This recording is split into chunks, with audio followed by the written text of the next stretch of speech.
Hai, jumpa lagi di Jagat Review TV. Selamat menikmati informasi berita hari ini.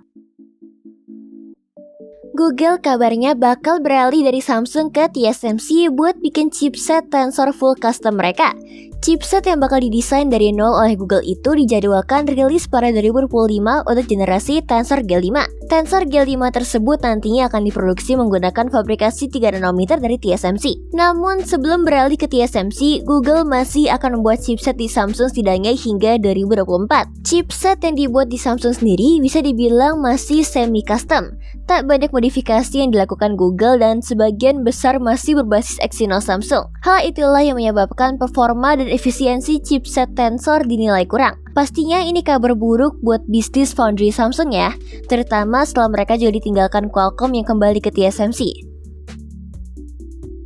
Google dilaporkan tengah mengajukan paten baru untuk mode airplane tingkat berikutnya. Mode yang nantinya akan disebut sebagai Connected Flight Mode ini memungkinkan perangkat untuk mengaktifkan airplane mode secara otomatis tanpa pengguna perlu melakukan cek ulang pada perangkatnya. Dengan bergantung kepada kemampuan sensor perangkat mendeteksi kondisi sekitarnya, perangkat akan masuk ke Connected Flight Mode dengan mematikan jaringan seluler, tetapi masih menyalakan Bluetooth dan Wi-Fi. Fitur ini juga nantinya akan membuat jaringan Wi-Fi tetap bisa beroperasi normal tanpa batasan. Lebih praktis ya kalau lagi di penerbangan. Intel mengungkapkan bahwa pihak perusahaan hendak menghentikan investasi langsung untuk pengembangan PC Next Unit of Computing atau NUC. Namun demikian, pihaknya tetap mendorong para mitranya untuk mengambil alih pengembangan PC Small Form Factor tersebut dan masih akan melayani pasar yang menggunakan sistem NUC ini. Intel sendiri menyatakan bahwa hal ini tidak akan mempengaruhi sisa bisnis Intel Client Computing Group atau CCG atau Network and Edge Computing atau NEX. NUC ini pertama kali dikenalkan tahun 2013 dan telah menjadi salah satu PC small form factor yang populer di berbagai kalangan. Awalnya dikembangkan untuk Soho, tetapi juga menuju entusias dan korporat. Pernah pakai PC NUC juga? Honor baru saja memperkenalkan perangkat lipat terbarunya yang diberi nama Honor Magic V2.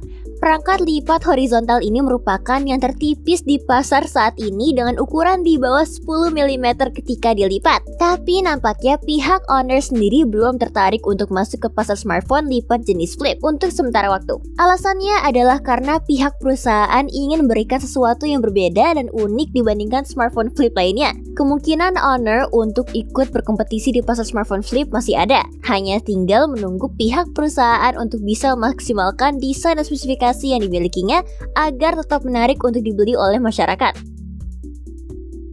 Mengejutkan sepertinya adalah kata yang tepat ketika dua orang voice actor Genshin Impact versi bahasa Inggris membawa masalah ini ke permukaan. Adalah voice actor Paimon sendiri, Corina Becker, dan voice actor lainnya yang punya peran kecil, Brandon Winkler, yang mengaku sama sekali belum mendapatkan hak bayaran atas kerja mereka dari mengisi suara di Genshin Impact. Corina yang notabene mengisi suara Paimon bahkan menyebut bahwa bayarannya sejak 6 bulan yang belum kunjung tiba sejak Desember 2022. Permasalahan ini diyakini bukan bersumber dari Hoyoverse sebagai developer, melainkan pihak tengah yang berperan sebagai agensi untuk mencari talenta voice actor Inggris Genshin Impact Studio Formosa. Mengapa diyakini agensi?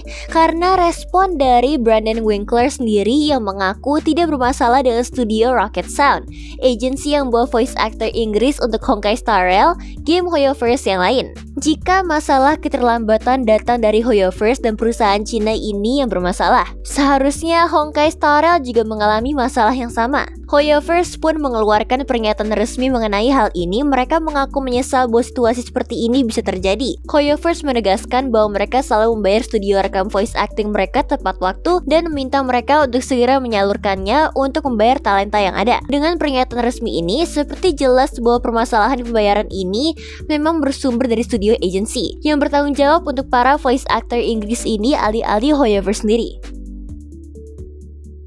Jadi, gimana menurut kamu berita hari ini? Ingin selalu up to date dengan informasi teknologi terkini? Jangan lupa subscribe dan follow Jagat Review ya. Sampai jumpa di informasi menarik selanjutnya.